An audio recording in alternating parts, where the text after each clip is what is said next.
Felipe, ele é bacharel em negócios veterinários pela Universidade Anhembi Morumbi, é bacharel em medicina veterinária, trabalhou dentro do internato do Hospital Veterinário em Pompeia, tem mestrado profissional em saúde e bem-estar, pós-graduação no MBA em gestão de serviços clínicos e hospitalares pela FAMESP, hoje atua como coordenador da terapia intensiva do grupo da UIVETES e é o nosso embaixador da Ciamat aqui no Brasil.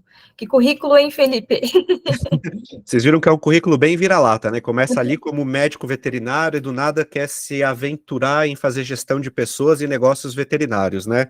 Acho que é o grande desafio do médico veterinário, acho que é aprender a conversar com as pessoas e tentar transformar o nosso dia um pouco mais fácil, né? Exatamente, a gente aprende a lidar com bicho a faculdade inteira, mas esqueceram Pois de é. ensinar a gente a lidar com as pessoas, né? Ninguém falou pra gente que a gente ia ter que falar com o ser humano, né? Ao Não, longo da faculdade essa inteira, parte né? ninguém contou.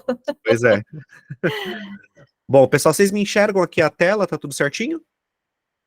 Tá tudo certo, aham. Perfeito, é que eu perco o chat aqui, então no final eu faço a leitura das perguntas, pode ser? Porque compartilhando no Google Meets eu perco o chat. Tranquilo, Felipe, se tiver Tranquilo? alguma pergunta muito importante que eu vejo que o pessoal está fazendo aqui, eu te interrompo aqui e te Per- aviso também, pode ser? Perfeito, então. Combinado. Vamos lá, pessoal, vamos dar nossa jornada, né, o start para o choque hipovolêmico e seus distúrbios eletrolíticos. Eu acho que estamos com uma ferramenta excepcional na nossa mão, que é o nosso aparelho de hemogasometria, com dosagem de muitas coisas, muito mais do que só o pH desse paciente, que são os eletrólitos também. Então, como que eu posso utilizar essa ferramenta tão fantástica para a medicina, não só para a medicina intensiva, mas para a medicina em geral, e transformar esse meu equipamento num aliado? Tá? Eu falo que quanto mais número tiver, existe a chance do médico veterinário se confundir, mas se eu souber fazer uma boa interpretação, mais ferramentas eu posso utilizar no dia a dia para que o meu paciente não sofra tanto. E começando até já trazendo um spoiler da noite de hoje, para vocês terem uma noção, só o impacto de se falar do choque hipovolêmico, né, que é o paciente que basicamente perdeu o volume sanguíneo, seja ele de sangue ou até de fato de água.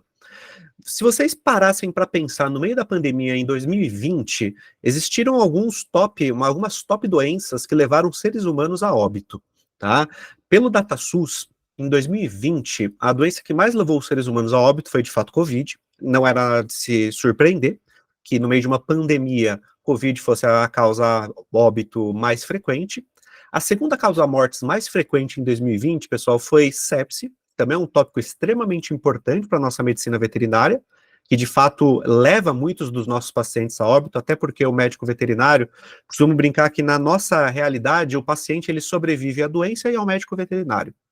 E a sepse, ela entra em mais uma dessas celeumas que a gente precisa aprender a talvez identificar e tratar de uma forma mais adequada. Mas na medicina humana foi a segunda causa mortes em 2020.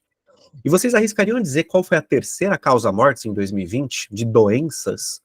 Pensando no DataSUS, pessoal, até vocês podem fazer essa pesquisa, é uma pesquisa aberta. A terceira causa mortes no DataSUS foi fluidoterapia.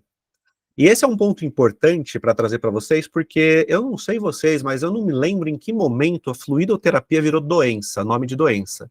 Talvez no momento em que nós, médicos veterinários, ou médicos de fato da medicina humana, perdemos o medo de fluidoterapia. Fluidoterapia ela é uma ferramenta e sim é um fármaco, e se a gente não lidar com o fármaco de uma forma adequada, todo fármaco na dose errada pode levar um paciente a óbito. Então, o choque hipovolêmico, a gente vai falar da ausência disso. Mas antes disso tudo, é importante eu trazer alguns conceitos até para a gente poder nivelar o nosso conhecimento. Né? Quando eu falo o paciente está em choque, o que é um choque? Tá? De uma forma bem resumida, o choque, pessoal, né? Eu costumo até brincar nesse meme de internet, né? Filho, se você for bom em alguma coisa, nunca faça de graça. Então, eu explico o choque por R$ 50. Né? O que é o choque, pessoal? De uma forma bem tranquila. Qualquer tipo de choque, eu poderia resumir em uma disfunção orgânica resultante de um desequilíbrio entre o suprimento e a demanda de oxigênio. Ou seja, qualquer doença que faça com que o consumo de oxigênio seja maior do que a demanda, o suprimento de oxigênio, ou seja, quanto menos o meu organismo consegue empurrar de oxigênio frente ao quanto ele está consumindo, esse desequilíbrio a gente já vai chamar de choque. Tá? Então, o choque hipovolêmico é um dos tipos de choque. Tá? Então, hoje, na literatura, a gente consegue até colocar todos os tipos de choque em 4 macrogrupos. E o hipovolêmico é o primeiro, é o faltou o volume. Quando falta volume, esse volume não consegue chegar às extremidades, não consegue chegar ao sítio-alvo de ação, e por isso a oferta de oxigênio fica comprometida. Ok? Em um choque séptico, que eu citei para vocês da sepse como a segunda causa mortes em 2020, quando eu penso na sepse, ela é um dos tipos de choque que a gente chama de choque distributivo, onde eu até tenho volume, só que a distribuição desse volume está tão desbalanceada pelo organismo que aonde precisa de volume não tem, e onde eu não precisaria de tanto volume tem em excesso. Então não adianta, eu posso até bombear muito bem o meu sangue pelo organismo, se ele estiver mal distribuído, eu também continuo não levando oxigênio para a ponta, ou oxigênio para a área que eu mais preciso ali naquela situação. Então isto a gente consegue definir como choque, tá?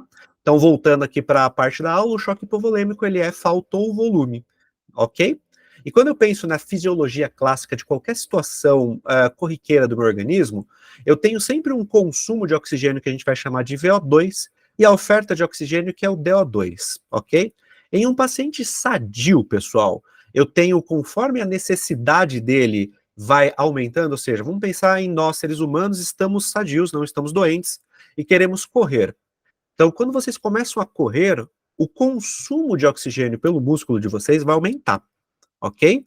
E quando começa a aumentar a oferta de oxigênio também do seu organismo, vai tentar equilibrar tudo isso. Como? Respirando mais, tentando empurrar mais gases para dentro do pulmão de vocês, para que vocês consigam trocar esse oxigênio pelo gás carbônico e esse oxigênio em si chegue na ponta com a extremidade, no músculo que vocês precisam. Tá? Então, esse consumo e oferta, eles vão sempre se equilibrar.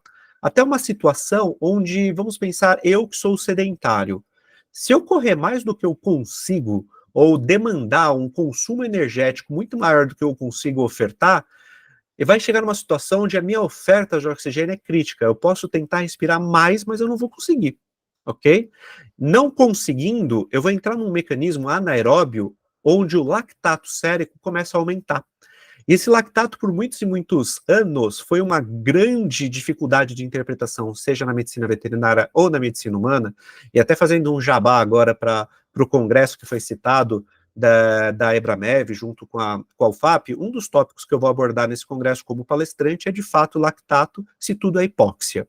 Tá? Então, mas aqui nessa situação de um choque, o lactato ele é produzido por quê? Porque a partir do ácido lático eu consigo jogar esse ácido lático no ciclo de Krebs, que é o famoso e temível ciclo de Krebs por todos os médicos, e esse lactato ele vai gerar energia, muito menos do que o oxigênio, mas ele vai ser utilizado para consumo energético, tá? Para produção de ATP.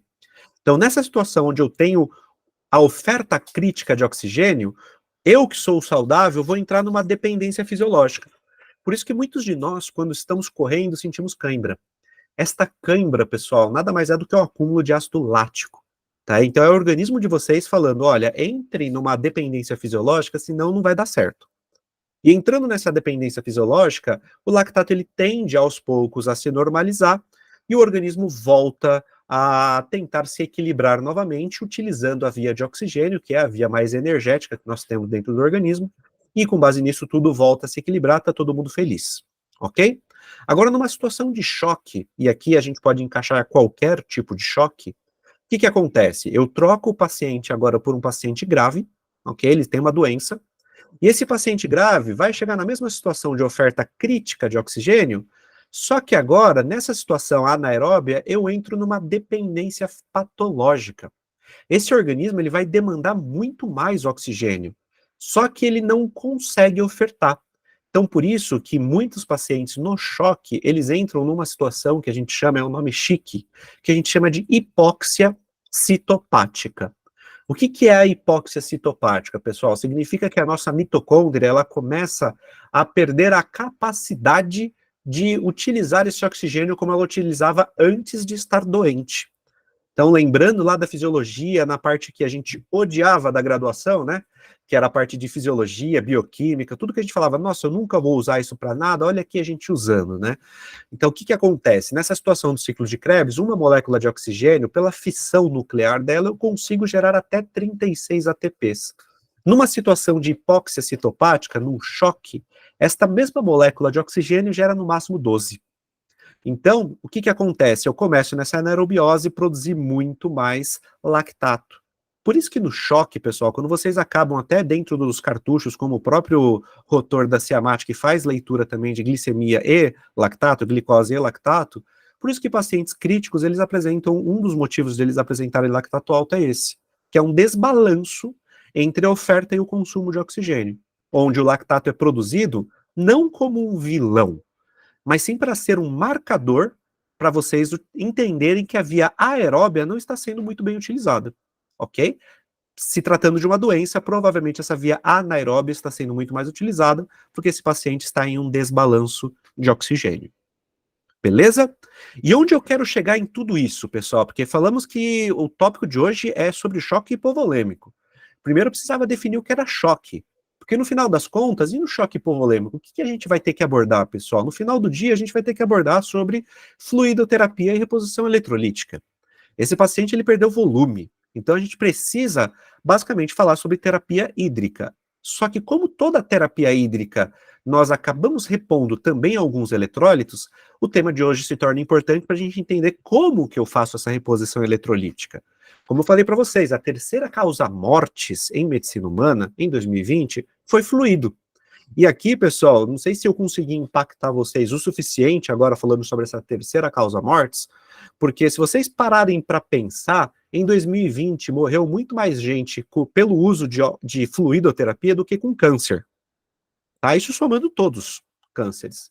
Ou seja, médicos mataram mais em reposição hídrica do que o próprio câncer. Tá? Então, não é um tema tão simples, é um tema que a gente deveria sim falar cada vez mais e desmistificar. Beleza? E para isso, pessoal, eu gosto muito da gente abordar a fluidoterapia de fato como ela deve ser tratada. Uma terapia onde eu preciso ter como foco de ação uma reposição. E para isso a gente hoje em dia acaba recomendando o famoso 7Ds da terapia hídrica. O que são esses 7Ds, pessoal? São 7 etapas que a gente tem que pensar antes de começar a utilizar a fluidoterapia. E agora, parando para fazer uma pergunta muito honesta para vocês, quantos de vocês pararam para pensar em 7 coisas antes de enfiar um catéter na veia de alguém e descer soro? Porque eu falo, porque o médico veterinário, quando ele começa a fazer fluidoterapia, ele sente até importante. Ele acredita que está fazendo a diferença pelo paciente. Olha só, esse sorinho mágico resolvendo todas as mazelas da humanidade. E não é bem assim que as coisas funcionam, tá? Muitas vezes ele sobrevive à doença e ao erro médico, tá? Eu brinco que o nosso paciente ele é tão resistente que ele sobrevive ao médico veterinário. Ele todos os dias está lá tentando provar para nós que somos incompetentes até em levá-lo ao óbito. Então, pessoal, para falar sobre os 7Ds da terapia hídrica, a primeira coisa que a gente vai ter que falar é sobre definição. O que é terapia hídrica? Vocês vão perceber que quando a gente começa a definir, boa parte dos nossos pacientes talvez nem devam receber fluido, mas no dia a dia quase todos acabam recebendo e a gente vai debater o porquê. O segundo ponto é o diagnóstico, é quem que vai receber fluidoterapia. A partir do momento que eu defino o que é fluido, quem que recebe? Todo paciente deveria receber? Será que todo paciente que recebe vai ter o mesmo tipo de resposta? O terceiro D, que seria o drug, né, que é uma terapia que vem do inglês, de fato, então seria o fármaco, né? Vamos interpretar qual fluido que vamos utilizar, principalmente no choque hipovolêmico, que é o tópico de hoje, ok? O quarto D seria a dose, e esse daqui, de fato, é um dos tópicos que quase sempre me solicitam para dar aula. Qual é a fórmula mágica de repor fluido para alguém? Será que existe essa fórmula mágica? Talvez esse seja o questionamento. E a gente vai abordar hoje também, nessa 1 horinha, ok? O D5 seria duração. Quanto tempo eu devo fazer fluidoterapia? Existe uma forma boa de eu monitorar esse meu paciente com terapias hídricas? Vamos debater isso hoje. Talvez um dos tópicos mais importantes do 7D seria o D6, que é o descalonamento, que é quando eu começo a tirar o fluido do paciente. E talvez o tópico mais importante é o D7, que é o desfecho. Quando eu quero parar de fazer fluidoterapia, é simplesmente desliga a bomba e boa? Será que é isso que eu tenho que fazer? Como que eu paro de fazer soro? Porque é prazeroso começar a fazer o soro. Mas será que é tão fácil assim parar de fazer soro? Porque até uma coisa importante, como eu disse, né, o médico veterinário, quando ele começa a fazer fluidoterapia, ele se sente um deus. ele se sente fazendo de fato a melhoria do paciente. E uma coisa, trabalhando pelos últimos 14 anos em medicina intensiva, pessoal, uma das coisas que eu posso garantir para vocês é que hoje eu prefiro um paciente desidratado na internação do que um paciente hiperidratado. Porque desidratado eu sei o que fazer e tenho condições para poder realizar essa terapia. Agora, um paciente hiperidratado, eu dependo do rim dele. Ou de uma substituição renal, que aí, no caso, a gente está falando sobre, de fato, hemodiálise, e a gente sabe que talvez não seja tão acessível para todas as realidades. Então, de fato, é muito mais fácil tratar alguém desidratado do que alguém hiperidratado. Isso corrobora o tópico que eu falei para vocês da terceira causa mortis ser excesso de fluido. Beleza? E começando pela definição, pessoal, um dos tópicos importantes, parece simples assim, mas não é tão simples quanto a gente imagina. A definição de fluidoterapia é exatamente essa que está na tela para vocês. É uma terapia suporte utilizada para correção de distúrbios hídricos, eletrolíticos e distúrbios ácido-base, ok? Quando eu falo isso, eu já começo a eliminar um monte de situações onde os pacientes recebem fluidoterapia e não necessariamente precisariam receber fluidoterapia. Se o meu paciente não tem um déficit hídrico ou não tem um déficit eletrolítico ou ácido-base, esse paciente poderia receber qualquer terapia, menos a hídrica. Tá? Ah, Felipe, mas e se eu fizer o fluido para ele, será que vai dar certo? Pode ser que sim, pode ser que não. Ah, Felipe, mas e se eu fizer a fluido dele, eu posso optar por fazer a fluido? Eu sempre costumo brincar nas minhas aulas, pessoal, que a gente vive num país livre. Vocês podem fazer o que vocês quiserem, contanto que a gente arque com as consequências. Tá? Eu brinco até nesse cenário. Ah, Felipe, eu posso sair da aula e assaltar um banco? Poder, você pode. Você está pronto para ser preso e responder pelos crimes? Se estiver pronto, você pode assaltar um banco. Agora, mesma coisa serve para essa analogia na fluidoterapia. Ah, Felipe, eu posso fazer fluido para aquele paciente se eu não sei o que ele tem? Poder, você pode. Você está seguro de poder tirar esse fluido depois, caso ele não necessariamente precisasse? Se a resposta for sim, faça. Agora, caso contrário, pense duas vezes. É aquilo que eu falei para vocês. Garanto que paciente desidratado numa internação, ele sobrevive. Agora, o paciente hiperidratado, a chance dele diminui bastante. Beleza? E quando eu falo aqui sobre correções ácido-base, eu sei que não é o tópico de hoje, mas como a gente aborda o equipamento da hemogasometria, pessoal, existem duas formas de matar uma célula. Ou eu vou matar essa célula por mudança de pH, ou eu vou matar essa célula por mudança térmica. E eu falei para vocês que a fluidoterapia, ela interfere na mudança ácido-base desse paciente. Ou seja, por isso que ela mata bastante. Se vocês mudarem muito o equilíbrio ácido-base desse paciente, fazendo o famoso, aspas, sorinho, a chance de sobrevida desse paciente cai bastante. Beleza? Então isso aqui, no final da aula, eu gostaria até de fazer uma pergunta bastante genuína e honesta, que quando eu falo sobre aulas de terapias hídricas, um dos meus grandes focos da aula é botar medo. Se no final da aula vocês me falarem, eu consegui botar medo, aí eu fico feliz, que eu concluí a minha missão diária do dia 23. Beleza? Já que definimos agora o que é a terapia hídrica, que eu vou fazer a correção eletrolítica, mexer no balanço ácido-base desse paciente e repor volume quando ele perde, quem que é o meu paciente que vai receber fluido? Tá? Então, quem que é o cara do diagnóstico para saber se ele recebe fluido ou não? Duas perguntas vocês precisam me responder nessa sequência. A primeira pergunta é se o paciente está em choque. Tá? E quando eu falo em choque, eu já defini para vocês o que é o choque. Felipe, qual é o choque que recebe fluidoterapia? Se vocês pararem para ver, todos os choques eles vão chegar com manifestações clínicas iguais. Pense num choque hipovolêmico. Como é que chega a frequência cardíaca desse paciente? Pode chegar alta ou baixa. Como é que chega a frequência respiratória dele? Pode chegar alta ou baixa. Como é que chega a mucosa desse paciente? Normalmente bastante hipocorada. Agora vamos pensar no choque séptico. Como é que chega a frequência cardíaca? Pode chegar alta ou baixa, dependendo do status do choque. Vocês vão perceber que todos os choques, em manifestações clínicas, eles chegam muito, muito parecidos. Por isso que a primeira pergunta que a gente precisa definir é se de fato o paciente está em choque. Porque se ele estiver em choque, ele vai se beneficiar de algum grau de fluidoterapia. Mas é óbvio que o choque que mais se beneficia a longo prazo da fluidoterapia é o choque que a gente vai abordar hoje, que é o choque hipovolêmico. Porque, de fato, literalmente, hipovolêmico, do latim hipo, pouco, volêmico, volume, faltou volume. Ok? Se a resposta for não, esse paciente ele não está em choque, a segunda resposta que vocês precisam me dar é se ele está desidratado. Porque se ele estiver desidratado, ele pode se beneficiar de fluidoterapia, ok? Agora, se a resposta for não para o choque, não para a desidratação, eu garanto que o que ele precisa não é fluido. Ele pode precisar de um analgésico, ele pode precisar de um antibiótico, ele pode precisar do que for menos fluido. Beleza? Mas, como a aula de hoje é o choque hipovolêmico, provavelmente vocês vão responder sim para o paciente apresentando choque, tá? Então, se ele está apresentando choque, de fato, nós já definimos o que é, já escolhemos quem é o nosso paciente, e agora, de fato, eu preciso falar sobre o tipo de droga. E quando eu falo sobre o tipo de droga, que seria o fármaco, as fluidoterapias, elas são hoje diferenciadas em dois macrogrupos, pessoal. Um primeiro que é o cristalóide e o outro que é o coloide. Qual é a diferença básica de um tipo para o outro?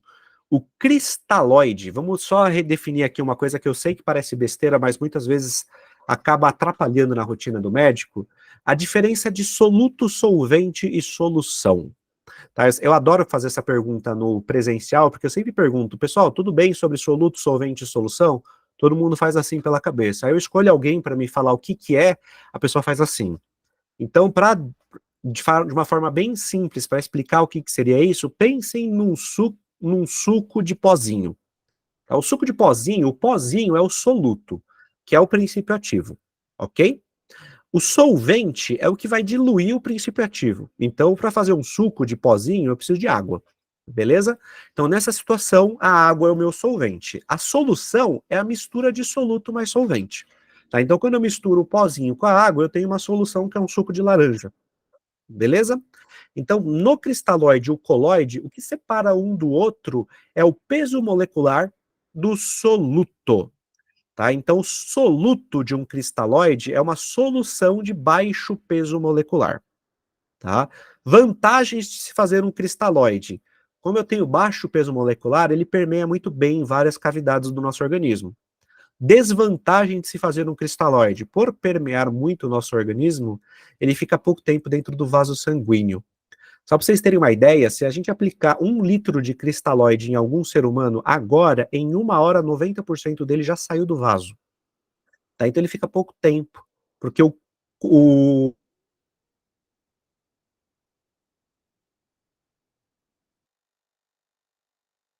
então, o outro lado, que é o coloide, ele é literalmente o inverso do cristalóide. Ele é uma solução onde o soluto tem um alto peso molecular. E por ter alto peso molecular, ele fica muito mais tempo dentro do vaso sanguíneo. Tá? Ele faz pressão coloide, ou pressão osmótica. Ok? E por mexer nesse tipo de pressão, ele fica muito tempo dentro do vaso. O problema é que ele causa muitas reações adversas. Então, por isso que eu coloquei ali para vocês no D3, na droga do choque hipovolêmico, qual que é o tipo de fármaco, qual é a fluido que a gente vai escolher. No choque hipovolêmico, hoje a gente não tem mais essa dúvida, tá? Se é cristalóide ou coloide. É cristalóide, ponto final. Por mais que o cristalóide tenha suas desvantagens, talvez ele traga menos desvantagens no choque hipovolêmico em comparação ao coloide. Beleza? Eu sei que existe na literatura sempre aquela rincha do time coloide contra o time cristalóide. Existem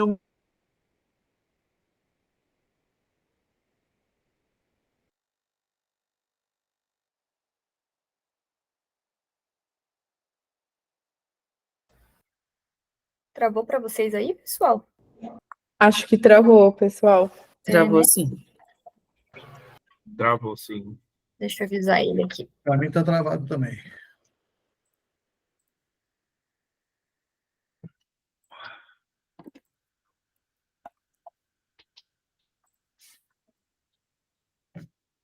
Já mandei uma mensagem aqui no WhatsApp dele. Assim que ele vê, a gente já resolve. Talvez tenha caído a conexão dele lá.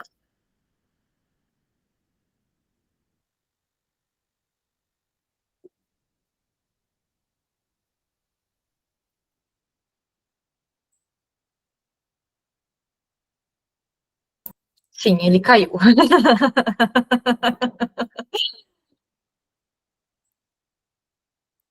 Ele já está voltando, pessoal, ele já está respondendo aqui.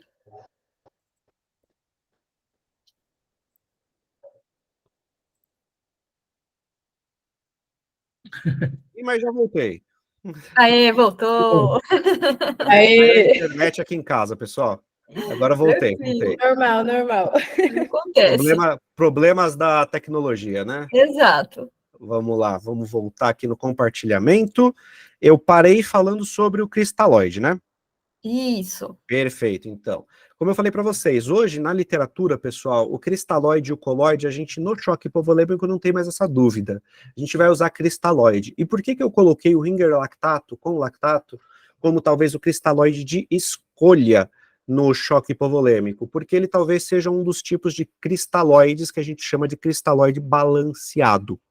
E quando eu falo balanceado, é em comparação a quem? Ao sangue, tá?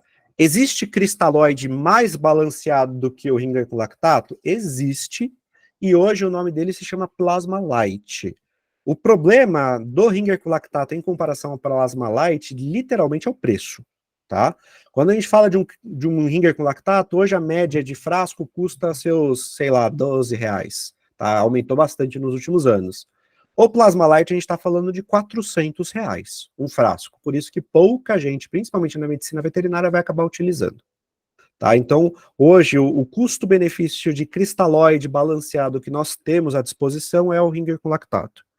E balanceado, pensando nos eletrólitos, que a gente vai debater ainda hoje, talvez ele seja o que tenha melhor balanço em comparação ao sangue. Beleza? Dando continuidade, a dose, aqui é o grande ponto que eu coloco sempre ponto de interrogação, porque toda vez que eu dou aula de fluidoterapia, eu dei essa aula em congresso, dou essa aula em simpósios e até pós-graduações, e a pergunta mágica que todo mundo faz é quanto fazer. E no final das contas, pessoal, eu queria já frustrar vocês nesse momento, porque não existe uma fórmula mágica para resolver 100% dos nossos problemas. Quando eu penso em dose, eu preciso pensar muito em quem é meu paciente, tá? E quando eu falo quem é meu paciente, no caso aqui é o choque hipovolêmico, perfeito? É o paciente que está chocado por falta de volume. Então, nesse cara, a gente vai ter que ter uma abordagem que a gente chama de reanimação volêmica. E reanimação volêmica, eu gosto de brincar, que é literalmente eu pensar em um vaso sanguíneo, a gente abrir as porteiras chamando os bombeiros, a gente vai aumentar o volume desse paciente, fazendo fluido de uma forma mais rápida nesse paciente. Qual que é a minha ideia? É fazer a expansão desse vaso sanguíneo. A expansão desse vaso sanguíneo, ele vai bater aqui na lateral, onde eu tenho um baroreceptor, batendo nesse baroreceptor, eu tenho um aumento de pressão. E aqui eu sei que vai soar estranho para vocês, mas pressão é diferente de perfusão. Eu posso ter alguém com uma pressão absolutamente normal com uma perfusão horrorosa. E o choque séptico está aí para provar isso. Tá? Mas, nesse caso, no choque hipovolêmico, por isso que os pacientes, quando vocês fazem reanimações volêmicas, eles também melhoram pressão. Porque o problema dele era a expansão de volume dentro do vaso. Vocês expandem com esse volume, ele tende a melhorar. E no caso da expansão volêmica, né, que é a famosa prova de carga, ela entra hoje dentro de um pacote que a gente chama de pacote de tratamento da primeira hora. Eu preciso tratar esse paciente na primeira hora o mais rápido possível para que ele não morra de desbalanço de oxigênio, que é o choque que a gente definiu. Ok? E quando eu penso nisso, na reanimação volêmica, é literalmente como a gente brincou no slide anterior, infundir o mais rápido possível, só que considerando algumas condições clínicas de cada paciente, como é o caso dos cardiopatas. Nos cardiopatas, a gente talvez tenha que ponderar a velocidade e o volume talvez pela metade, ou seja, dobrar o tempo ou diminuir o volume, porque esse cara ele vai ter um problema de falha de bomba, e essa falha de bomba pode impactar sim esse volume em excesso que vocês estão fazendo, ok? Lembrar que a terceira causa mortes em 2020 foi fluido. E no caso de qual fluido que a gente vai realizar, eu falei para vocês, é o cristalóide. A gente não vai fazer prova de carga com coloide, é contraindicado em literatura, inclusive. Então, no caso do cristalóide, é o Ringer com lactato, e hoje o que eu recomendo com embasamento em literatura, principalmente literatura adaptada da medicina humana, é o volume de 10 ml quilo de 30 a 60 minutos. essa parte talvez seja uma das partes mais polêmicas da aula, porque quando eu falo sobre prova de carga, certamente vocês já devem ter visto volumes de 10 ml quilhora em 10 minutos, 20 ml quilhora em 20 minutos, 15 ml quilhora em 15 minutos, e qual dessas fórmulas está certa ou menos errada? Talvez essa que estou apresentando para vocês, e quando eu falo menos errada, talvez seja a melhor analogia a ser feita, porque não existe fórmula mágica. Esses 10 ml quilo em 30 a 60 minutos, eles foram adaptados de um trabalho da medicina humana que se chama Sepsis Survive Campaign, onde eles faziam em seres humanos a reanimação volêmica 30 ml quilo em 3 horas. Por isso que muitos de vocês talvez tenham visto os 10 ml quilo, 3 provas de carga. De onde vieram essas 3 provas de carga? Literalmente a gente dividiu o Sepsis Survive Campaign em 3 etapas e fez 3 provas de carga. Não necessariamente eu preciso fazer prova de carga 3 vezes num paciente. Tá? Como Einstein já dizia, repetir o mesmo ato esperando resultados diferentes é o cúmulo da burrice. Tá? Então, se o paciente não responde a volume, eu não preciso fazer mais volume para ter a consciência de que ele não vai responder para volume. Nem todo choque é responsivo a volume. Tá? No choque hipovolêmico, que é o choque que a gente está lidando hoje, esse cara vai ser responsivo a volume, porque falta volume para ele. Perfeito? E por que talvez, pessoal, hoje a gente recomende cada vez mais fazer menos volume em espaços de tempos maiores? Porque existe um negócio que durante muitos e muitos anos a gente desconsiderou na medicina, que se chama glicocálice vascular, que é literalmente essas projeções de endotélio vascular que ficam para dentro do vaso sanguíneo, que são quase como se fossem cabelinhos. Tá? Qual é a função dele? Manter a homeostasia. Ele mantém as proteínas plasmáticas dentro do vaso sanguíneo. Então, quando Franklin Starling hipotetizou a teoria de pressão hidrostática, pressão oncótica, ele foi muito assertivo. Ele só não tinha tecnologia o suficiente para descobrir que naquela época já existia glicocálice. Tá? Então, o vaso sanguíneo, ele mantém as coisas dentro não só por diferenças de pressão, mas também por essa integridade que o glicocálice faz. Perfeito? Então, quando eu tenho um glicocálice íntegro, eu consigo manter as proteínas lá dentro, e proteína faz pressão oncótica. Fazendo pressão oncótica, o volume fica dentro do vaso. Quando vocês fazem fluido, qualquer fluido, é isso que vocês fazem com glicocálice. É o que a gente chama de lavar glicocálice, que é péssimo. Quanto menos glicocálice eu tiver, menor é a minha capacidade de manter a pressão, porque o vaso sanguíneo vai fazer com que essas proteínas passem pelas fenestras dele. E se a proteína dentro do vaso faz pressão, fora do vaso ela também vai fazer pressão. Então, por isso que eu falei para vocês que sempre que esses pacientes estiverem fazendo uso de fluidoterapia cristalóide, depois de 1 hora, 90% dele já saiu do vaso. E esse sair do vaso é levando proteína, é inflamando esse organismo. Quanto menos glicocálice, mais inflamação eu tenho. Quanto mais inflamação, mais chocado eu fico. É um efeito bola de neve. Tá? Ah, Felipe, mas toda fluidoterapia que eu fizer vai fazer deteriorização de glicocálice? Vai. Tá? Mesmo aquela fluidoterapia para alguém que vomitou uma vez, vai fazer isso? Vai. A diferença é que esse paciente que talvez esteja um pouco mais rígido, ele tenha condições de tentar reproduzir mais glicocálice. Agora, o paciente que está criticamente enfermo, que é o nosso paciente em questão, talvez ele tenha menos condições de produzir glicocálice. Por isso que ele vai inflamando cada vez mais. E o que a gente percebe hoje com trabalhos científicos é que quanto menos fluido eu fizer por um espaço de tempo maior, mais chance eu estou dando para esse organismo de reproduzir esse glicocálice, ou seja, sair da situação de deteriorado para íntegro. Então eu dou mais condições para o organismo responder. Por isso que hoje o que eu recomendo são os 10 ml quilo de 30 a 60 minutos. Muitos de vocês, eu não sei se já soltaram no chat, mas muitos de vocês devem estar pensando, pô, Felipe, mas vai demorar muito tempo para fazer essa prova de carga. Será que o paciente não morre? Existe a chance, tá? Mas eu garanto para vocês que fazer mais volume, a chance dele morrer é muito maior, tá? Porque ele vai sobreviver ao primeiro impacto e depois não vai ter condições de lidar com esse excesso de volume. E como eu disse para vocês previamente, hoje eu prefiro alguém desidratado dentro da internação do que alguém hiperidratado. Perfeito? E para isso, rapidamente pincelando os distúrbios metabólicos, porque agora a gente vai falar sobre os distúrbios eletrolíticos também, talvez um dos distúrbios que a fluidoterapia mais impacte negativamente, ou até tentando melhorar positivamente, são nas acidoses metabólicas, ok? E dentro da acidose metabólica é o distúrbio ácido básico mais comum que nós vamos ter nos distúrbios de doenças rotineiras, tá? E as causas, a gente consegue dividir ela em duas. A primeira causa é a perda de bicarbonato, o paciente perdeu o tampão extracelular, se ele perder o tampão extracelular, a chance de acidificar o meio é gigante. Ou na outra situação, é a produção de ácidos orgânicos titulados pelo bicarbonato plasmático. O que eu quero que vocês percebam nessas duas derivadas? Uma, eu estou perdendo base, e na outra, eu estou produzindo ácido. Na produção de ácido, eu preciso lembrar para vocês de qualquer acidose que o sistema respiratório demora, muitas vezes, até 24 horas para compensar. Por isso que quando eu falo para vocês que a acidose metabólica é a mais comum, e há mais de 6 bilhões de anos o nosso organismo está aprendendo a conviver com ela, é uma grande verdade. Vocês provavelmente ao longo do dia tiveram acidoses metabólicas que não foram comprometedoras a ponto de levar o organismo de vocês a óbito.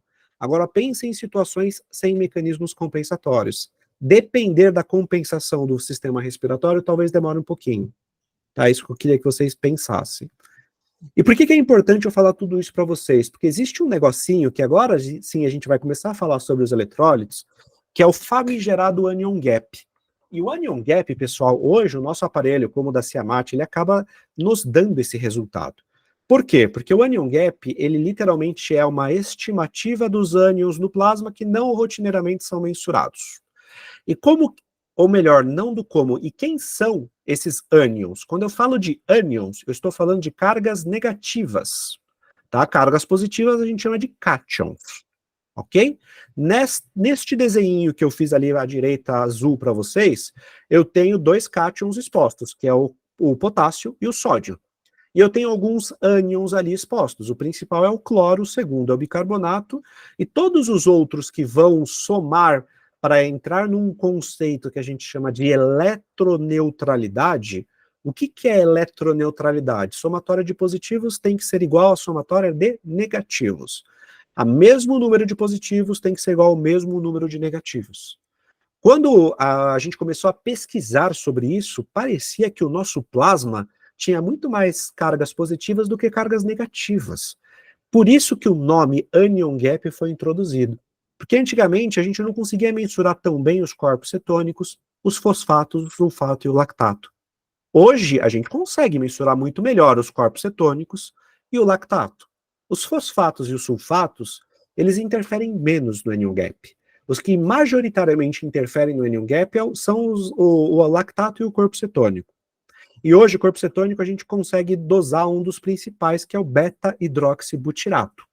Tá? Então, anion gap, até conceitualmente, né, que é a estimativa dos não rotineiramente mensurados, a gente já mensura boa parte deles. E o equipamento da Siamat, ele já dá esse resultado para vocês. Porque o que é isso? Eu vou somar, literalmente, sódio e potássio e subtrair de cloro e bicarbonato. E como o equipamento ele dosa sódio, potássio, cloro e bicarbonato, ele consegue fazer essa continha matemática para vocês. E até é bom, porque nós médicos veterinários não nos damos bem com matemática. Tá? O equipamento ele já dosa isso para vocês. O grande disclaimer aqui, que é uma curiosidade para a aula, vocês talvez precisem fazer algumas correções que o equipamento não vai fazer isso para vocês em situações de hipoalbuminemia, tá? Situações de hipoalbuminemia, por quê, pessoal? Porque a albumina ela é tão grande que ela tem carga, tá? E a carga dela é puxada para o negativo. Então, pacientes com pouca albumina, talvez eles tenham um anion gap subestimado. Para isso que vocês vão fazer uma correção. E como é que funciona essa correção? Pegando aqui para vocês na matemática, vocês vão pegar primeiro a correção dentro do parênteses, então é 3,77 menos a albumina do paciente, vezes 4,2, que é uma constante, mais o anion gap que a máquina, né, que o equipamento, o VG1 deu para vocês. Tá? Então esse valor é o valor que o equipamento já dá. Esse valor de correção que vocês vão fazer é caso a albumina do paciente esteja abaixo do valor de normalidade. Legal? Outra situação que vocês vão corrigir o anion gap é na situação de fósforo muito alto. E o fósforo muito alto, a fórmula é essa. Primeiro a gente vai corrigir dentro do parênteses. Então, fósforo do paciente que é muito alto, vezes 0,58, menos 2,52, mais o anion gap que o equipamento VG1 deu para vocês. Então, esses são duas fórmulas de correção de anion gap. Em que situações vocês vão usar? A primeira, quando o paciente tiver uma albumina muito baixa. A segunda, quando ele tiver um fósforo muito alto. Tá? Por quê? Porque são duas variáveis que alteram a capacidade do meu equipamento de ler o anion gap. Por quê? Porque hoje ainda, né, quem sabe mais para frente a gente consiga, né, o VG1 ele não faz a leitura de albumina nem do fósforo, tá? Nenhum equipamento faz, essa é a grande realidade, tá? Então, a gente precisa adaptar essa correção para saber de fato qual que é o anion do paciente, qual que é o anion gap. E por que isso é importante, pessoal? Porque no final do dia a gente precisa entender, esse algoritmo vai ficar para vocês, eu fiz essa aula pensando no conteúdo para vocês, então fiquem tranquilos, os slides vão para vocês depois. Aqui é um algoritmo como eu lido na interpretação desse anion gap. Eu vou olhar o anion gap, vou fazer a pergunta, a albumina está baixa? Não. O fósforo está alto? Não. Então se não estiver, eu já tenho o anion gap ajustado. Se eles estiverem alterados, eu ajusto o anion gap para as formulazinhas que eu mostrei para vocês anteriormente. Ajustando, se o anion gap estiver dentro da normalidade, provavelmente esse paciente não tem acidose. Se o anion gap estiver aumentado, esse paciente ele tem uma acidose com o anion gap aumentado e o tratamento vai ser que vai ser aquela situação que eu falei para vocês. Esse cara que tem o anion gap aumentado, ele não necessariamente perdeu o bicarbonato. Ele, na verdade, ganhou ácido. E o tratamento de quem ganha ácido não é repor bicarbonato. O tratamento de quem ganha ácido é ensinar esse organismo a parar de ganhar ácido. Então é tratar a causa base. Ok? E na última situação, que é uma hipercloremia, que é um anion gap baixo e o bicarbonato baixo, com cloro muito alto, esse carinha aqui, ele perdeu base. Tá? Então, este daqui é o candidato à reposição de bicarbonato. Eu sei que a aula de hoje não é sobre reposição de bicarbonato, mas só para vocês verem como os eletrólitos até ajudam a gente a definir como que a gente vai guiar a terapia com base no resultado que a hemogasometria nos deu. E o equipamento da Siamat, ele nos dá todos esses resultados. A gente só precisa aprender a corrigir e talvez indicar aqui, depois da correção, a melhor terapêutica para o paciente. Por isso a importância dos eletrólitos. Beleza? E aqui o algoritmo que eu gosto também de deixar para vocês, das situações onde o anion gap aumenta. Eu posso ter um anion gap aumentado por aumento de fósforo, azotemia renal, hiperglicemia e glicosúria, aumento de lactato ou intoxicação por salicilatos, metaldeídos e etileno-glicol. Então, todas essas situações aqui, e colocando o nome das doenças embaixo, eu tenho aumento do anion gap. E todas elas, no final das contas, o paciente está ganhando ácido. Se ele está ganhando ácido, não necessariamente eu preciso repor bicarbonato. Eu preciso ensinar esse organismo a parar de produzir ácido. Beleza? E aqui eu sei que é uma pergunta que muitos fazem, até inclusive até ajuda bastante a parte dos técnicos, né? E se o meu anion gap for negativo? Porque existem situações onde o equipamento ele pode dar um valor negativo para vocês. E eu não posso literalmente dever ácido, não existe essa situação.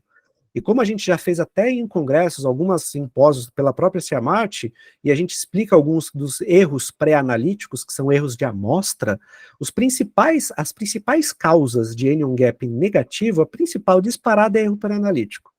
Se eu fizer um erro antes da análise, o anion gap, como os ânions, os eletrólitos, eles são calculados e não mensurados. O que significa ser calculado e não mensurado? Calculado significa que, com base em mensurações prévias, eu calculei um resultado. E os eletrólitos, eles são calculados. Então, erros pré-analíticos podem, de fato, alterar muito a mensuração dos cátions e dos ânions. Tá? Então, tomem bastante cuidado. O segundo, situação de hipoalbuminemia. Tem alguém com o mic aberto? Querem fazer pergunta? Não? Então, dando continuidade. Situações de albumina baixa, eu também posso ter um anion gap negativo. Só que eu ensinei a fórmula para vocês para corrigir o anion gap. Aí vocês corrigem o anion gap, ele vai dar normal. Ok? Aumento do cation gap, que é algo que hoje em medicina intensiva a gente vem abordando bastante, mas ainda é bem menos rotineiro, que é o aumento das cargas positivas que rotineiramente a gente não mensura, como o magnésio. Tá? O magnésio talvez seja um dos cátions mais subestimados e que talvez tragam bastante impacto para a rotina médica. A gente vai falar sobre ele ainda nesses minutinhos. Tá? Hipertrigliceridemia pode dar um anion gap negativo, e aí para isso a gente precisa do apoio laboratorial para falar como estão os triglicéridos e o colesterol desse nosso paciente. E por último, não muito frequente, o mieloma múltiplo. Pacientes com mieloma múltiplo costumam ter o anion gap negativo. Tá? E isso é uma característica não patognomônia, não quer dizer que ter anion gap negativo significa mieloma múltiplo, mas pacientes com mieloma múltiplo costumam ter anion gap negativo. Ok? Não é cara de um, focinha do outro, mas um pode ter o outro. Beleza? Então, voltando agora para o nosso ponto de partida da aula, que é o choque hipovolêmico, né? Então, paciente em emergência, e os distúrbios eletrolíticos. Como que eu lido com esses distúrbios eletrolíticos desse paciente? Tá? Então, primeiro de tudo, eu preciso que vocês saibam que pacientes com alterações eletrolíticas são muito importantes a gente mensurar esses eletrólitos e saber a interpretação adequada, porque eles mudam muito a osmolaridade sanguínea. E uma das formas de levar uma célula à apoptose pela mudança de pH é a mudança osmolar do meio dela. O que isso quer dizer? Se eu mudar o meio aonde essa célula está inserida, eu posso trazer mais água para dentro dela ou menos água para dentro dela. E se eu trouxer mais água para dentro dela, vai chegar no momento em que essa célula vai parecer uma bexiga. Trazendo muita água para dentro, ela explode. Tá? Então, mudanças osmolares levam a danos celulares massivos. Então, mudanças eletrolíticas podem levar células a óbito, tá? A morte. Vai alterar, né? A alteração eletrolítica vai afetar a eletrofisiologia dos tecidos, principalmente os tecidos que são excitáveis, como os músculos, tá? Então, mudanças de carga fazem com que a despolarização e repolarização daquele tecido seja impactado. Então, déficits eletrolíticos podem fazer com que os músculos funcionem menos.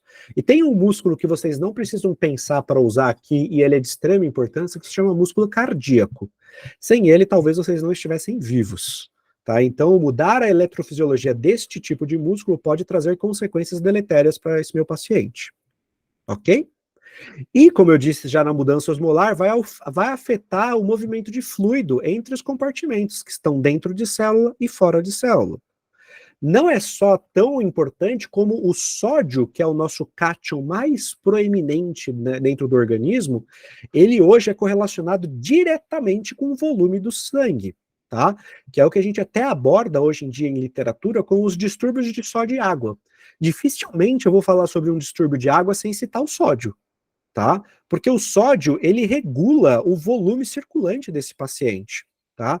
Então é verdade que vocês, quando se alimentam de algo muito salgado, a primeira coisa que dá é a sensação de beber água, de necessidade de beber água.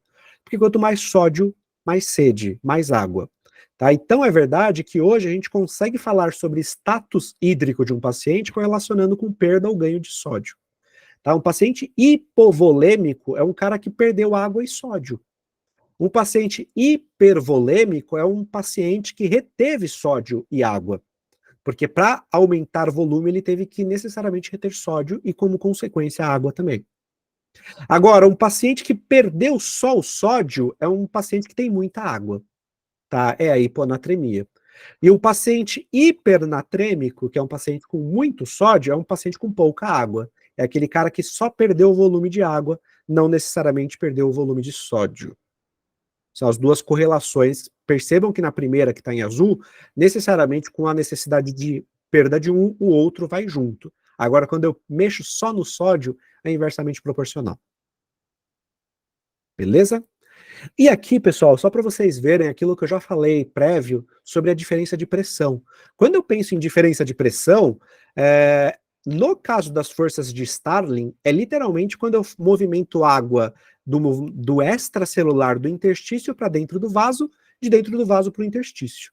Agora, quando eu falo para a água entrar dentro da célula, ela não entra dentro da célula por diferença de pressão. Ela entra dentro da célula por mudança osmolar. E uma das coisas que mudam muito a osmolaridade do meu paciente são os eletrólitos. Tá? O principal aqui para mudar a parte osmolar é o sódio. Por isso que a gente começou a falar sobre o sódio.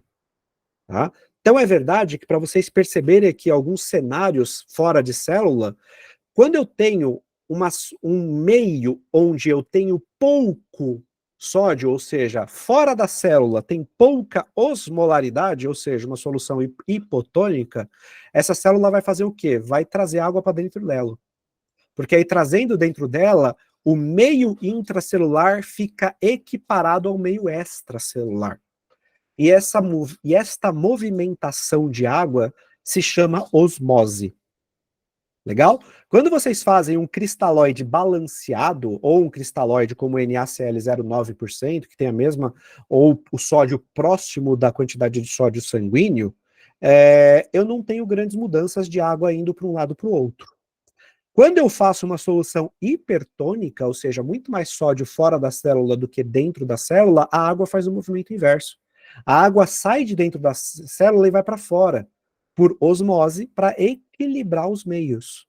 Tá? Então percebam que nessas duas situações mais extremas, do menos e do mais, eu tenho movimento de água. Uma, eu estou ingurgitando a célula, e na outra eu estou desidratando a célula. Talvez por isso que muitos de vocês já devam ter percebido em literatura, principalmente de trauma crânioencefálico, que eles falam de fazer soluções hipertônicas. Por quê? Porque o trauma crânioencefálico eu tenho quase sempre células ingurgitadas dentro do meu encéfalo. E se eu faço uma solução com muito sódio, eu tendo a desidratar essa célula, logo ela volta para a normalidade. Tá? Isso seria a hipótese do porquê que se recomenda soluções hipertônicas no trauma crânio. Beleza? E agora, falando de fato sobre os distúrbios eletrolíticos, vamos falar sobre o sódio, que é o primeiro que eu falei para vocês. Nesses próximos 15 minutinhos, a gente vai abordar todos os distúrbios eletrolíticos. O sódio, quando eu tenho deficiência de sódio, eu chamo de hiponatremia, ok? E essa hiponatremia, ela pode ser ou por perda de sódio, como a gente já falou previamente, ou por ganho de água. Se eu perder sódio, eu tenho pouco sódio. Se eu ganhar muita água, o sódio vai ficar diluído lá dentro. Então, naturalmente, ele está diluído, então eu tenho pouco. Ok? As principais causas de hiponatremia, pessoal, são o hipoadrenocorticismo, que é uma doença endocrinológica, tá? É uma das doenças que causa uma desidratação severa, porque esse paciente ele perde muita água, água pura. Ok? Falência renal por disfunção tubular. Esses pacientes com disfunção tubular, eles perdem sódio pelo túbulo renal. Secreção inapropriada do hormônio antidiurético. Gastroenterites costumam perder bastante, porque perdem volume de água bastante importante. E por último, pouco diagnosticado na medicina veterinária, é a polidipsia psicogênica, esse paciente que ingere muita água por uma alteração neurológica central. Ok? E na hiponatremia, quando eu tenho um sódio inferior, né, a 135, eu já vou chamar de hiponatremia. Pacientes com sódio menor do que 125 são pacientes extremamente severos. Tá? Então eu preciso tomar cuidado quando eu falo de pouco sódio ou muito sódio. Pouco sódio é tão deletério quanto muito sódio, porque ele vai mudar a movimentação de água dentro desse organismo. Ok? E aqui uma tabelinha que é retirada do livro da professora Jericó, que mostra, né, as alterações de sódio, causas prováveis, e o que vocês, médicos veterinários, precisam pensar em excluir. E, de novo, como eu disse para vocês, este material que eu estou apresentando ficará para vocês. Tá? Terminando a aula, eu transfiro esse PDF. Quem precisar dele vai ter à disposição sem problema e nenhum melindre com esse material. Legal? Vamos pensar agora numa situação, pessoal, agora de tratamento. Se o sódio cair rápido, o que eu faço? Me desespero? Talvez. Mas o que eu preciso pensar? Em sódios abaixo de 120 max, né, por litro. O que eu vou usar? Eu vou usar o NaCl de 7 a 7,5%, lembrando que comercialmente esse NaCl não existe. a gente vai ter que fazer por diluição. E para fazer uma solução rápida de 7,5%, existe uma formulinha mágica que a gente consegue utilizar, que é literalmente eu pegar um flaconete de 20% e 2 flaconetes de 0,9, se eu misturar esses 30 ml, né, 20 de 0,9 e 1 e 10 de 20%, a diluição proporcional fica 7,5%. Eu sei que matemática não é o nosso forte, então acreditem em mim. Se vocês misturarem 20% de 20 ml de 0,9 e 10 ml de 20, a diluição dá 7,5. Beleza? Esse é o NaCl, que é o salgadão que a gente vai acabar fazendo para esse paciente. A dose que a gente recomenda para essas quedas de sódio, que são quedas abruptas de sódio, é de 3 a 5 ml quilo, e é uma aplicação que deve ser feita em 20 minutos, não é uma aplicação em bolos, é um bolos que vai demorar aí pelo menos uns 20 minutos de infusão, ok? O ideal é que vocês usem catéter venoso central, porque é uma solução hiperosmolar, e fazer soluções hiperosmolar em acessos periféricos podem causar flebites bem severas, ok? Nunca fazer o bolos, como eu disse para vocês, porque como o sódio ele impacta no volume, quando vocês fazem bolos de um salgadão, vocês vasodilatam a periferia e fazem o efeito rebote, que é o que vocês não querem. Tá? Vocês querem, na verdade, fazer com que o organismo seja melhor perfundido, não acumular volume na periferia. Isso é um tipo de choque que se chama choque distributivo. Tá? Então, por isso que a dose do salgadão é de 3 a 5 em 20 minutos em um catéter central. Beleza? Em situações onde eu penso em tratamento de agudo e crônico, o que eu só preciso lembrar, pessoal, é que vocês sempre que forem repor para sódio para alguém, sempre façam reposições o mais próximo da quantidade de sódio que o paciente possui. Por isso que é importante a interpretação do resultado do VG1, tá? Porque com base neles, você sabe o quanto sódio o paciente tem. Então a gente coleta a beira-leito, sabe quanto sódio o paciente tem, e consegue repor ali por volta o mais próximo de 6 miliequivalentes dele. Então, a formulinha mágica aqui que a gente acaba utilizando é essa, tá? De 0,6 vezes o peso do paciente, parênteses, sódio desejado menos sódio do paciente vezes 1.000, sobre sódio do fluido vezes as horas que vocês querem repor. Como eu sei que a matemática não é o nosso forte, existe um outro jeito que é mais simples de se fazer, que é o que eu recomendo hoje a gente utilizar, tá? Que é aumentar 8 miliequivalentes a cada 24 horas. Essa formulinha é muito mais simples. E está aqui até um exemplo de como que a gente acaba fazendo isso. Tá? O exemplo, vamos pensar em um cálculo de déficit de sódio. Um paciente que tem 115, aqui é um exemplo hipotético que eu coloquei, tá, pessoal? Sódio de 115, com um paciente de 10 quilos, aumentando 8 miliequivalentes dele a cada 24 horas, eu vou colocar 123, por que 123? Se ele tem 115, 115 mais 8, 123. Tá? Então, 123 menos 115 vezes 0,6 vezes o peso dá 8 vezes 0,6 vezes 10. Esse paciente ele precisa de 48 miliequivalentes de sódio a serem administrados em 24 horas. Tá? Então, com base nisso, a gente consegue calcular uma solução balanceada para que ele receba sódio, 48 miliequivalentes de sódio a mais em 24 horas. Tá? Essa é a formulinha que hoje é a mais fácil de se utilizar, diferente daquela primeira que a literatura de fato recomenda, essa é muito mais prática.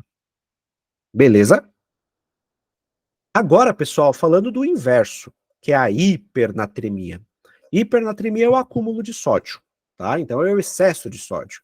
Em que situações eu tenho excesso de sódio? Ou eu perdi água, e aí é o mesmo conceito da concentração que a gente tinha falado previamente, ou eu ganhei um excesso de sódio, ou seja, eu tive um excesso global de sódio. Tá? O que eu quero que vocês mais percebam na hipernatremia, como eu sei que tem muito clínico aqui nesse conteúdo, é que as manifestações de quem tem hipernatremia se confundem bastante com o doente renal crônico. Tá? Por quê? Porque a hipernatremia causa uma confusão, uma excitabilidade neuromuscular, hiperreflexia, convulsão e coma. Essas são as manifestações mais clássicas de uma hipernatremia. E por que eu falei que confunde com o paciente doente renal crônico? Porque alguém com uremia também tem excitabilidade neuromuscular, hiperreflexia, às vezes convulsiona. Tá? E aqui eu posso garantir para vocês que o sódio faz convulsionar muito mais do que o excesso de ureia. Tá? E convulsiona muito mais rápido. Tá? Porque o excesso de sódio traz consigo água. E a água, ela entra muito mais rápido dentro da célula que a própria ureia para causar essa hiperexcitabilidade, essa excitabilidade hiperreflexia. Tá? Então, não é por... Isso vocês podem ver na rotina de vocês. Boa parte dos doentes renais crônicos que apresentam excitabilidade neuromuscular podem olhar o sódio está bem alto.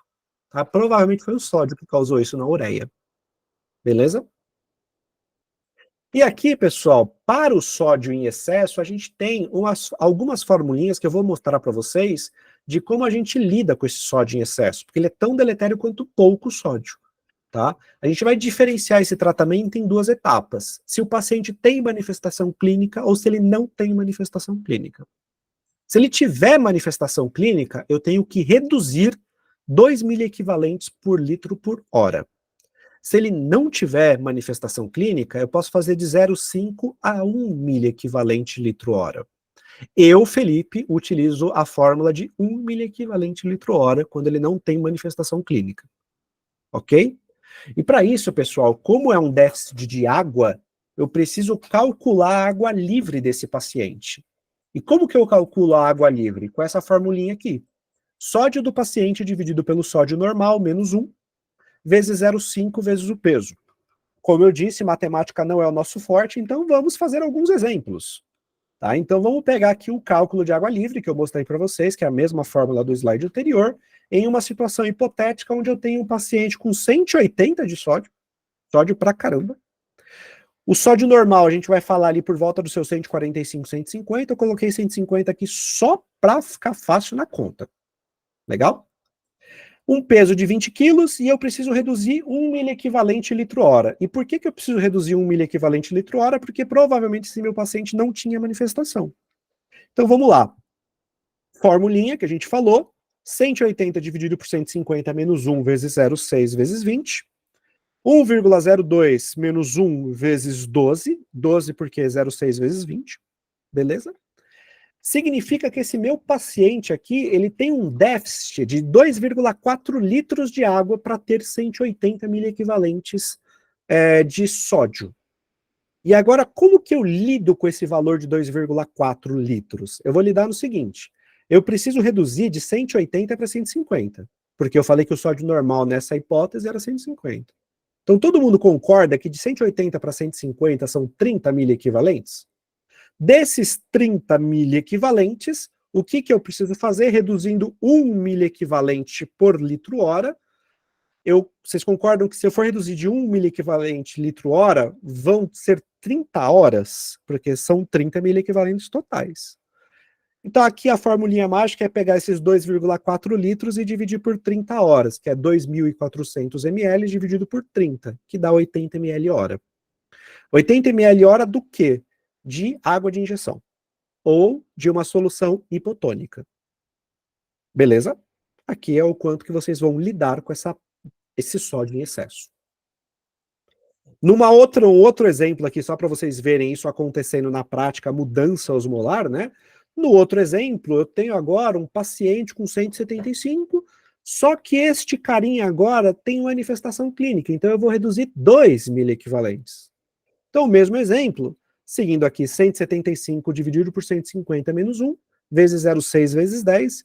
E aqui, pessoal, confiem em mim. Antes de entrar na aula, eu garanti que todas as fórmulas estavam corretas matemáticas aqui. Então, eu garanti que esses cálculos estavam corretos. Então, 175 dividido por 150 dá 1,17 menos 1 vezes 6. Esse paciente precisa de 1,02 litros de água, que ele perdeu, por isso que ele tem 175 miliequivalentes de sódio. Então, nessa situação, ele precisa reduzir de 175 para 150. Ou seja, 25 miliequivalentes litro total. Se a redução for para 2, que é agora porque ele tem manifestação clínica, eu pego 25 e divido por 2, que dá 12,5. Logo, a fórmula que eu tenho que fazer é de 1,02 litros, ou seja, 1.020 ml, dividido por 12,5, que dá 81,6 ml hora. Do que? De solução hipotônica ou água de injeção. Perfeito? Esta é a fórmula que vocês vão lidar com os pacientes que estão hipernatrêmicos.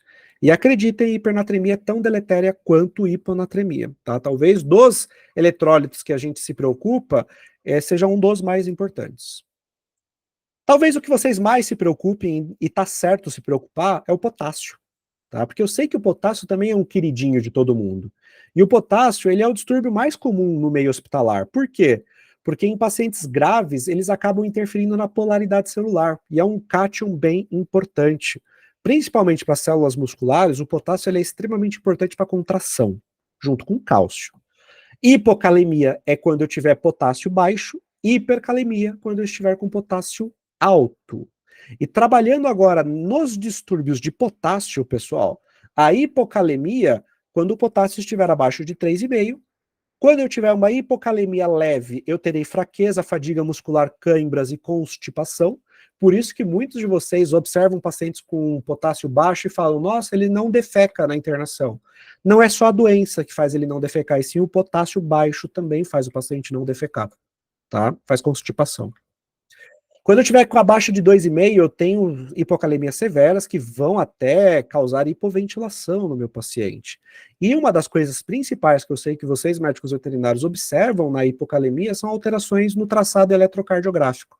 Isso está certo. Pacientes com potássio alterado, eles vão alterar, sim, o eletrocardiograma desse paciente. As principais causas de hipocalemia, pessoal, principalmente a diminuição de ingestão, se o paciente não se alimenta porque ele está doente, potássio baixo. Translocação do meio extra para o meio intracelular, lembrando que eu tenho muito mais potássio dentro da célula do que fora da célula, e o que desregula isso de forma fisiológica se chama bomba de sódio-potássio, que é o transporte ATPase. Alcaloses fazem distúrbios de alteração de ATPase, insulina e glicose translocam de meio extracelular para meio intracelular. Então, doenças que alteram insulina e glicose desse paciente vão translocar também com mais facilidade. E existem alguns medicamentos que fazem o potássio baixar bastante. O principal são os diuréticos. Tá? E por último, não menos importante, as perdas. Perdas essas causadas principalmente por doenças como vômito, diarreia, doença renal e o hiperadrenocorticismo. Diferente do hipoadrenocorticismo, o hipoadrenocorticismo perde muito quem? O sódio. O hiperadreno perde muito potássio. Beleza? Dois cátions importantíssimos. Para os potássio, não tem muito para onde a gente fugir, existe uma tabelinha mágica que foi feita pelo professor Stephen de Bartola, que aqui é o quanto de potássio eu deveria repor para esse paciente por espaço de tempo. A única coisa que eu quero que vocês percebam dessa tabelinha, que boa parte dos médicos acabam imprimindo e deixando de fato ali no beira-leito, é que eu quero que vocês percebam que as taxas de infusão, elas são seguras, tá? Ninguém aqui nessa sala, eu tenho certeza que vai fazer 25 ml quilo-hora, tá? E se vocês estiverem fazendo mais do que 6 ml quilo-hora, alguma coisa esse paciente tem de errado, tá? Então, são taxas bem seguras de reposição a longo prazo. E o importante é que vocês percebam que a gente não deve exceder 0,5 miliequivalente quilo-hora. Se vocês seguirem esta formulinha aqui que está no slide de vocês, vocês não vão exceder essa fórmula de 0,5 miliequivalente quilo-hora. Tá? E o potássio é uma preocupação porque a fórmula comercial dele é o cloreto de potássio. E o cloreto de potássio vocês acabam utilizando para a eutanásia. Tá? Ele não serve só para eutanásia, tá, pessoal? Ele serve também para a reposição desses pacientes e é extremamente necessário. Se vocês fizerem da forma certa, que é essa tabelinha que eu deixei para vocês, vocês vão salvar a vida desses pacientes. Beleza? Alguns cuidadinhos na suplementação que nós precisamos fazer, pessoal. Primeiro de tudo, sempre que vocês começarem a repor alguma coisa, é importante monitorar. Por isso aqui o puxão de orelha nas dosagens do uso do VG1. Utilizou, vocês precisam continuar monitorando. Então não é uma foto que vocês vão tirar com o equipamento, vocês vão tirar um vídeo. Como que é esse vídeo? Coleta agora, depois de 12 horas, o tempo que vocês estão repondo, coleta um novo para ver o quanto que teve de aumento. Então é um exame dinâmico. Vocês vão acabar tirando, eu brinco, que é a vida por frames. Então são vários frames, vários exames que a gente vai acabar monitorando desse nosso paciente. Cuidado com hipercalemia, é óbvio aqui, é o inverso, né, do potássio baixo, que é o potássio em excesso. Se ele estiver em excesso, vocês não vão repor. Pacientes que são doentes renais crônicos, por mais que eles sejam perdedores de potássio, pacientes na fase oligúrica e anúrica, eles costumam estar hipercalêmicos, então cuidado. Tá? Provavelmente o paciente oligúrico e anúrico, vocês não vão repor o potássio. Beleza? E como todo médico veterinário adora fazer uma polifarmácia no soro, tomem cuidado com várias suplementações no mesmo soro. Eu sei que muitas vezes a gente repõe B12, glicose, potássio, e essas polifarmácias a gente não tem evidência científica de que de fato elas funcionam. Então tomem cuidado com as suplementações em excesso. Tá? Se for possível, façam diferenças de fluidos, ou seja, várias reposições, como faz na medicina humana. Ok? Vários sorinhos dividam e encaixem no volume que esse paciente vai receber por espaço de tempo. Beleza? Só um adendo, né, de que o potássio e a acidemia, que é interessante a gente ver, que diferente do que a gente imagina, o potássio e o paciente com pH baixo, eles acabam piorando e potencializando a hipocalemia. Por quê? Porque o íon hidrogênio acaba entrando dentro da célula e expulsando ainda mais potássio de dentro da célula. Por isso que pacientes acidóticos, provavelmente o potássio dele é mais baixo do que vocês imaginam. Tá? Então tomem cuidado com essa mensuração, só para lembrar que são cargas positivas, são cátions e eles competem pelo equilíbrio lá da eletroneutralidade que eu falei para vocês. Beleza? A hipercalemia, para a gente ir para os nossos finalmentes, né? A hipercalemia é o excesso de potássio. E o excesso de potássio, quando eu tenho acima de 5, eu já considero excesso de potássio. Pode ocasionar arritmias fatais quando estão acima de 7,5, mas entre 5 e 7,5, pessoal, esse paciente ele pode ter arritmia, tá? Então tomem cuidado, monitorem o eletrocardiograma dele. As principais causas de hipercalemia, pessoal, o principal é a diminuição da excreção de potássio pelo rim, né, em pacientes com falência renal, obstrução do trato urinário, uroabdômen ou ruptura uretral, insuficiência adrenocortical, tá? Como eu falei para vocês, no caso aqui do hiperadrenocorticismo, né? Então eu posso ter um potássio, no caso do hipoadrenocorticismo, eu posso ter um potássio alto pra caramba. Aporte excessivo de íons, ou seja, quando vocês repõem o potássio em excesso, eu posso ter uma hipercalemia. E quando eu tiver uma distribuição transmembrana inadequada e dano celular massivo, eu posso expulsar o potássio que está dentro da célula para fora, ou seja, o potássio sérico vai aumentar bastante. Tá? E em acidoses metabólicas hiperagudas, como eu falei para vocês, o balanço de sódio e potássio muda bastante, principalmente o de potássio, porque o potássio ele é expulso da célula quando tem excesso de hidrogênio. Tá? E isso é o que eu espero muitas vezes de um traçado de alguém com hipercalemia, tá? Que é uma onda T espiculada e muito prolongada. Por quê? Porque está na repolarização. O paciente com muito potássio, ele demora muito mais para repolarizar a membrana desse músculo cardíaco. Por isso que essa onda fica bem feia e espiculada desse jeito. Beleza? E como que a gente vai tratar? A hipocalemia a gente vai repor. A hipercalemia a gente vai ter que tirar. Como que a gente tira? Se o paciente tiver traçado eletrocardiográfico alterado, ou seja, vocês viram e ele tem um traçado de ECG alterado, o tratamento que a gente recomenda é de 0,5 a 1,5 ml quilo de gluconaco de cálcio a 10% em bolos. Tá? Esse é o tratamento preconizado.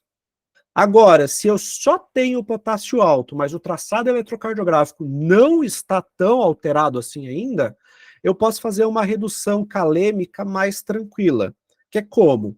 Administrando insulina e glicose. Vocês falam, pô, Felipe, mas o que tem a ver a insulina? Quando a insulina puxa a glicose para dentro da célula, pessoal, ela puxa consigo quem? O potássio junto. Tá? Então, quando vocês fazem terapias insulínicas, principalmente quem é endócrino aqui sabe que fazer a reposição insulínica é consecutivamente baixar potássio desse paciente. Então eu preciso monitorar. Só que nesse caso ele está hipercalêmico, então é o que vocês esperam para fazer. Formulinha mágica aqui de fazer de 0,5 unidade internacional quilo e mais 2 gramas de glicose a cada unidade de insulina que vocês fizerem. Tá? E se o paciente estiver num hipoadrenocorticismo, a gente faz um pouquinho menos, porque esse cara ele tem insulina em excesso até muitas vezes para poder fazer, e fazer insulina na dose de cima que eu mostrei para vocês pode ser um probleminha no hipoadreno.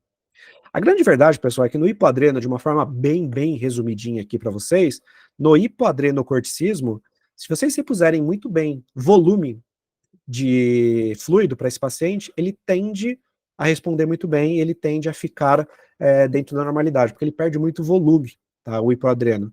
E um grande problema do hipoadreno não é o potássio, como a gente imagina, é a falta de sódio.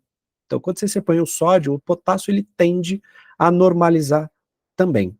Tá? Pessoal, deixa eu só mudar aqui para vocês uma sequência de slides, só um momentinho, só para mudar aqui a sequência para a gente poder ir para os finalmente, como a gente tinha comentado, porque dos eletrólitos que a gente poderia ter de mais evidência científica, de fato são esses. O cloro, eu mostrei para vocês, principalmente nas situações onde eu tenho uma acidose hiperclorêmica, que ele vai ser muito mais consequência do que causa, né? Ele vai aumentar muito mais por consequência do que causa, mas eu preciso terminar para a gente aprofundar agora na questão de tempo, a duração do choque hipovolêmico. Tá? Como é que eu monitoro esse paciente? Duração, que é o D5, né, daquela etapa hídrica dos D7s que eu passei para vocês, a gente vai monitorar por exames laboratoriais, exame físico e algumas variáveis hemodinâmicas, o paciente no choque hipovolêmico. De exame laboratorial, o que a gente mais consegue utilizar hoje é isso, eu vou fazer saturação venosa central do meu paciente, lactato, hematócrito, proteína, diferença veno-arterial de pressão de gás carbônico, são algumas ferramentas que a gente pode utilizar à beira-leito, e para nossa sorte, hoje o aparelho VG1, o hemogasômetro, ele ajuda bastante nisso, por quê? Porque ele dosa lactato, ele vai até falar para vocês o hematócrito desse paciente, tá? E vai falar para vocês a pressão de gás carbônico, então se vocês coletarem o gás carbônico venoso e fizerem a diferença do arterial, isso pode ser uma diferença de volume que o paciente tem, ok? No exame físico, coisas que ajudam bastante, mas não no choque, mas ajuda a entender o turgor de pele, temperatura, frequência cardíaca, frequência respiratória, são coisas que vão ajudar na desidratação. Peso corpóreo, que é uma dica de ouro que eu dou para vocês, pessoal, para paciente hospitalizado. O paciente hospitalizado, ele só ganha peso se ele não precisar estar hospitalizado. Se ele estiver hospitalizado, doente, e ele ganhou peso, eu garanto, ele acumulou líquido, tá? Ele não ganhou peso. Porque o paciente com status hipermetabólico é impossível ele ganhar peso. Beleza? Então, se de um dia para o outro o paciente tem 10 quilos e ele está doente, no dia para o outro ele tem 10,2, esse ponto 2 é fluido em excesso que vocês fizeram nele. Tá? E é aí por isso que eles morrem. Tá? Débito urinário é uma forma interessante da gente monitorar. Pacientes em fluidoterapia, eles costumam ter um débito urinário acima de 2 ml quilhora. E pressão arterial não necessariamente é uma ferramenta que vai falar sobre volume, mas ajuda principalmente no choque hipovolêmico, que é responsivo a volume. E as variáveis hemodinâmicas, que aí de fato eu estou numa UTI, um ecocardiograma, um ultrasonic cardiac output monitor, eles vão ajudar vocês a ver volume na prática mesmo, tá? E aqui eu gosto de deixar esse slide como precisão e velocidade, para vocês entenderem um pouco alguns eixos.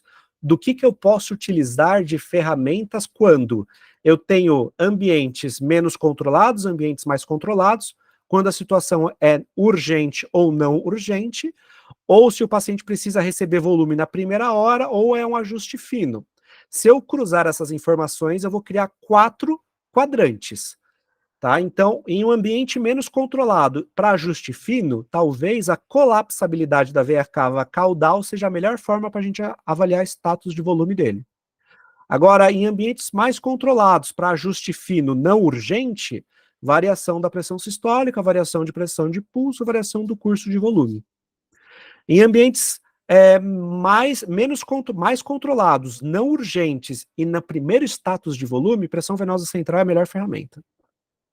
Agora, na urgência, onde eu não tenho controle e eu preciso fazer volume para o paciente na primeira hora, exame clínico, pressão arterial e lactato, POCS, que é o exame de ultrassom à beira-leito, o ecocardiograma e o diâmetro da colapsabilidade da veia cava podem ser ferramentas que vão ajudar vocês. Isso daqui é até um dos POPs que eu acabo utilizando dentro dos hospitais que eu acabo coordenando, para a gente poder avaliar volume do paciente. É óbvio que parte dessa precisão, quanto mais precisão eu tiver, maior a chance desse cara estar numa UTI. Quanto menos precisão eu tiver, maior a chance dele estar no pronto atendimento. Beleza? E para os finalmente, né? Como que eu descalono e como que eu paro, né? Que falta o D6 e o D7, e aí a gente finaliza. O D6, né, que é o escalonamento, que eu coloco All God, eu só preciso lembrar para vocês o que eu falei lá no começo. Esse aqui é o slide do professor Bellamy, que é um fisiologista humano, e é bem interessante, eu gosto de trazer ele na íntegra, porque ele coloca uma frase que eu acho que vai marcar vocês para o resto da vida. Que a hipovolemia, ela é ruim, mas a hipervolemia é muito pior. A chance de alguém hipervolêmico sobreviver é muito baixa, porque ele começa a ter problemas de difusão. Difusão do quê? De oxigênio. Quanto mais volume ele tiver, menos oxigênio ele leva para a ponta. E se ele leva menos oxigênio para a ponta, mais chocado ele está. Legal? Então o descalonamento ele é bem interessante para a gente usar a metodologia que eles propõem hoje em medicina humana, que é uma metodologia acrônima de Rose, onde a gente fala de resuscitation, que é a reanimação volêmica, que é aquela que eu ensinei para vocês, otimização, que é literalmente os status anteriores que eu mostrei para a gente avaliar se ele é responsivo ou não a volume, estabilização, onde eu avalio ele durante dias para ele estabilizar a doença que fez com que ele estivesse hipovolêmico, e evacuação é quando eu começo a tirar o volume desse paciente. Ou quando eu paro de fazer volume para esse paciente, que é o D7. Quando eu paro de fazer volume para esse paciente, que é o D7, eu estou literalmente chegando no fim, que é não parar a fluidoterapia de uma hora para outra. A primeira pergunta que vocês vão ter que resolver antes de parar fluido de uma hora para outra é primeiro saber se o paciente está hidratado. Se ele estiver hidratado, a segunda pergunta que vocês precisam responder é se ele é capaz de manter o balanço hídrico sozinho. Porque às vezes ele está hidratado porque vocês estão fazendo fluido. E ele ainda está doente, ele não consegue manter o balanço hídrico sozinho. Então esse cara, talvez ele precisa reduzir a fluido, não necessariamente parar de fazer fluido. E essas oscilações de hora eu faço, hora eu não faço, hora eu faço, hora eu não faço, essas oscilações é o que leva a fisiologia do organismo a ficar maluca. Tá? Então, quando a resposta for sim, ele está hidratado, e sim, ele é capaz de manter o balanço hídrico sozinho, a gente começa a reduzir 50% do volume dele por dia. Ou seja, se hoje ele recebe 5 ml quilora, amanhã ele vai receber 2,5. E de 2,5 eu tiro os outros 50%, e aí sim, pós 24 horas de redução, eu posso ficar tranquilo de tirar o volume dele. Ah, Felipe, mas porventura o meu paciente é um felino, né? E ele hiperidratou. Eu vou ter que mesmo assim tirar os 50%? Não, se ele está hiperidratado, vocês cortam o fluido. Porque basicamente vocês vão ter que fazer a terapia que a gente chama de balanço hídrico negativo, que é tirar volume dele. E tirar volume, pessoal, é muito mais difícil do que vocês colocarem, eu garanto. É prazeroso colocar um sorinho dentro de um paciente, mas é desesperador você tentar tirar esse fluido dentro do paciente. E por último, não menos importante, se eu não conseguir convencer vocês até agora de que fluidoterapia é algo que pode levar um paciente a óbito se vocês fizerem de forma errônea, eu vou tentar convencer vocês pelo bolso, tá? Quanto menos fluido vocês tiverem no paciente, mais barato fica a terapia dele, tá? Porque hoje fluidoterapia não é tão barato quanto era na minha época que eu me formei, tá? Quando eu me formei em fluido, um ringer com lactato era por volta de R$1, R$2, hoje está uns 14, tá? Então, quanto mais vocês não fizerem negativamente para o paciente, maior a chance de vocês economizarem também no bolso. Beleza, pessoal? Agora é o momento que, na verdade, eu gostaria de abrir para dúvidas com vocês. Eu espero que o conteúdo que eu tenha passado tenha ajudado bastante. Falar sobre eletrólitos e desafios hídricos em geral, em uma horinha, a gente falou em 1h30 agora, é um desafio tremendo, porque existem infinitos eletrólitos ali para a gente monitorar. Existem infinitas situações onde eu preciso interagir. Eu tentei pegar o que a gente chama de curva ABC. O que é uma curva ABC? É a curva de mais